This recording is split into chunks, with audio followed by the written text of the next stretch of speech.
రాష్ట్రాల్లో రగులుతున్న రాజకీయం. నిన్నటి వరకు ఒక లెక్క, ఇవాళ నుంచి ఇంకొక లెక్క. లెక్కకు లెక్క, దెబ్బకు దెబ్బ. ఒక్కడికి 100 పెడతా బిడ్డ. మీరు అనుకుంటారేమో కేసీఆర్ దమ్ము సంగతి ఇప్పుడు ఇండియా అంతా చూసే, నువ్వు చూడాలి, నేను చూడాలి. కేసీఆర్ దమ్మేందుకు ఎదురుగున్నదంతా కేసీఆర్ దమ్ము కాదు ఇది. ఈ దమ్ము గిట్ట గట్టిగా బయలుదేరితే దుమ్ములు ఎవరి. ఎవడైనా బీజేపీ బీఆర్ఎస్ ఒకటంటే వాడిని లాచి చెప్పుతోడు కొట్టాలని కోరుతా ఉన్నాను. మాటలతోనే మంటలు పుట్టిస్తున్న నేతలు. నేను సవాల్ విసురుతున్నా, చంద్రబాబు గాని దత్తపుత్రుడు గాని సవాల్ విసురుతున్నా.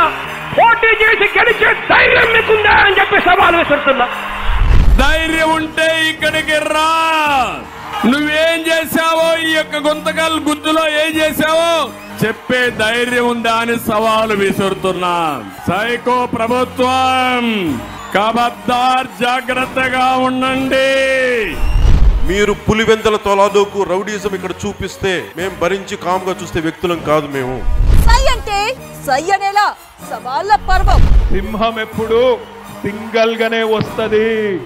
గెలిచినా ఓడినా కంది శ్రీనివాస్ రెడ్డి ప్రజల మనిషి, నేను మీ మనిషిని. ప్రతి స్వరంలోనూ సమర నినాదం. మీరు పేదలకు ఇచ్చేటువంటి సమాధానం ఏమిటి అని చెప్పి ఇవాళ భారతీయ జనతా పార్టీ మిమ్మల్ని ప్రశ్నిస్తుంది. ఈవిడ భారతీయ జనతా పార్టీ అధ్యక్షురాల ఆంధ్రప్రదేశ్ కి, లేక బాబు జనతా పార్టీకి అధ్యక్షురాల? బర్నింగ్ పాలిటిక్స్ సోమవారం నుంచి శనివారం వరకు రాత్రి 8:30 మీ అమ్మా న్యూస్ లో.